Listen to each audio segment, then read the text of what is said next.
Tu crois tes pensées? Dans cette vidéo, je vais te proposer une expérience très simple qui va durer quelques minutes. Et tu pourrais découvrir quelque chose qui change légèrement ton rapport à ce qui se passe en toi. Peut-être même quelque chose qui détend. On va faire ça ensemble. Tu crois à tes pensées? Et si pourtant elles n'avaient aucune réalité concrète? Regarde bien. Dans quelques secondes, tu vas voir que certaines de tes pensées ne parlent pas du réel, mais tu les crois quand même. On va vérifier ça maintenant. Je ne te demande pas de me croire, juste de faire l'expérience. Ferme les yeux si tu peux. Sinon, garde-les ouverts, mais ralentis un peu. Laisse venir une pensée, n'importe laquelle. Un souci, un truc qui te travaille, quelque chose que ton mental te répète en boucle. Prends celle qui a un peu de charge. Ok? Maintenant, observe. Cette pensée, elle parle de quoi? Du passé? Du futur? D'un scénario? D'une interprétation de quelque chose? Prends le temps de voir. Et maintenant, vérifie un truc très simple. Est-ce que ce dont elle parle est en train de se passer là, maintenant, ici, dans ton expérience directe ou dans l'imaginaire? Regarde bien. Pendant que tu regardes ça, ramène doucement ton attention dans ton corps, juste pour sentir tes pieds, tes mains, un point de contact de ton assise, peut-être ta respiration. Et maintenant, observe. La pensée est peut-être toujours là. Mais est-ce qu'elle a la même densité, le même poids, la même évidence, la même crédibilité? Et maintenant, regarde encore plus finement. De quoi est faite cette pensée? Regarde vraiment. Ce sont des mots, des phrases dans la tête. Et ces mots, c'est quoi exactement? Ce sont des sons intérieurs ou des images de mots? Mais fondamentalement, ce sont des symboles, des lettres mises bout à bout, des formes apprises, un code que tu as intégré depuis l'enfance. Selon la langue que tu parles, les symboles ne seraient même pas les mêmes. Le mot change, mais ce que tu ressens semble réel. Alors, regarde bien. Est-ce que ces mots, ces symboles, sont le problème lui-même?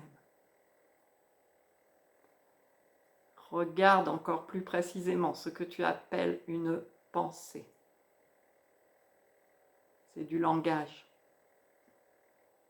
c'est-à-dire un système de codes que tu as appris, des sons associés à des significations, des formes visuelles qu'on t'a enseignées, des conventions partagées.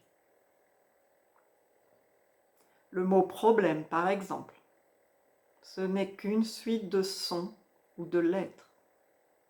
P, R, O, B, L et M, E.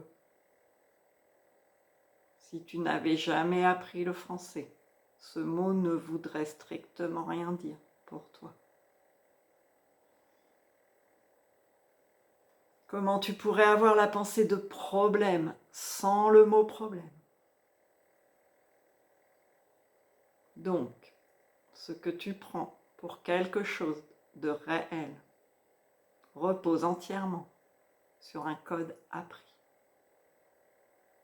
comme un langage informatique, comme un symbole sur une carte.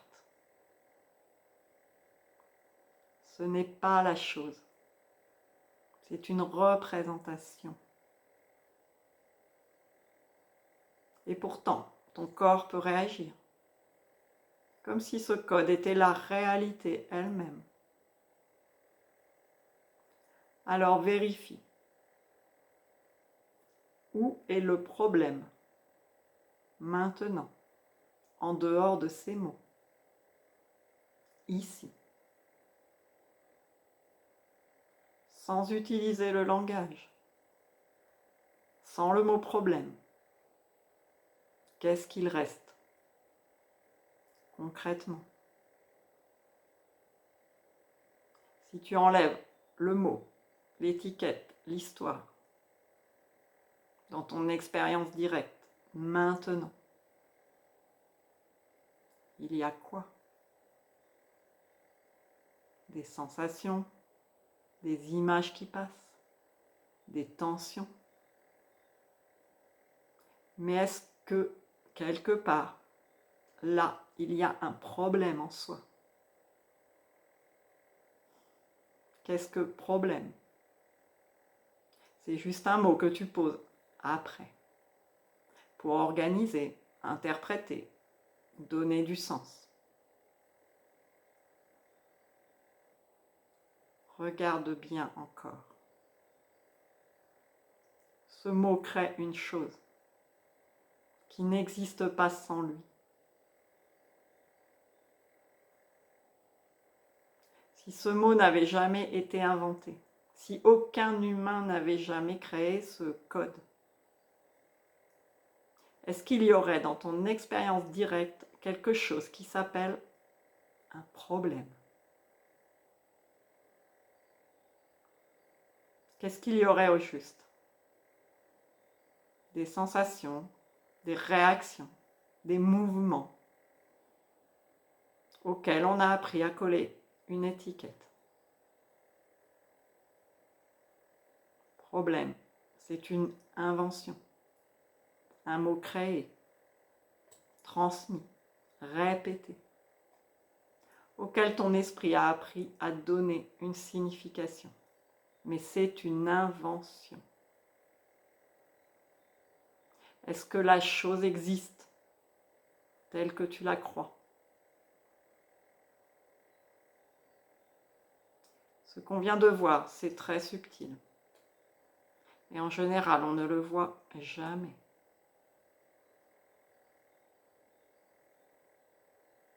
La pensée projette quelque chose qui n'est pas là, qui n'est pas en train de se produire, qui n'a rien de concret ici. Et pourtant, sans t'en rendre compte, tu donnes plus de réalité à cette projection qu'à ce que tu es en train de vivre maintenant.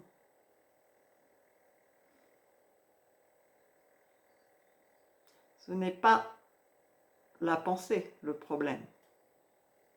C'est de lui donner un statut de réalité alors qu'elle n'est faite que de symboles qui pointent vers quelque chose, mais qui ne sont pas cette chose. Et ça, tu ne peux pas le comprendre avec la tête, tu peux seulement le voir directement. Refais-le plusieurs fois aujourd'hui, avec différentes pensées, juste pour voir. Parce que ce n'est pas une idée qui change quelque chose, c'est de le voir encore et encore. Ce que tu vis est réel. Ce que tu racontes dessus ne l'est pas forcément. Mais comme tu y crois, ça devient lourd. Le voir c'est déjà sortir de l'emprise. Et pourtant, on passe son temps à écouter ses pensées, à les croire, à leur donner du poids, du sérieux, de la gravité. Ce n'est pas mal, mais le voir encore et encore, ça change tout. Parce qu'à partir de là, tu n'es plus obligé d'y adhérer. Juste en avoir conscience permet de ne pas en devenir l'esclave. Et d'ailleurs, constate, tout ce que je viens de te dire et toutes les pensées qui te sont apparues pendant cette vidéo, qu'est-ce qu'il en reste là maintenant? Est-ce réel? Cela veut-il vraiment dire une vérité? Ou juste des mots qui flottent et qui ont déjà disparu? Même ce que je suis en train de dire, c'est juste du langage en train de disparaître. Il en reste quoi? Rien.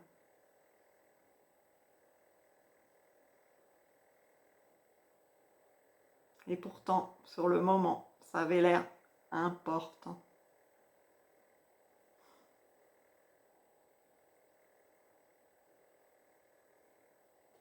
Et pour être clair, il ne s'agit pas de fuir ce que tu ressens ou de faire taire les pensées, mais de voir ce qu'elles sont vraiment, pour pouvoir sortir des boucles cognitives et ensuite les rencontrer sans être totalement emporté.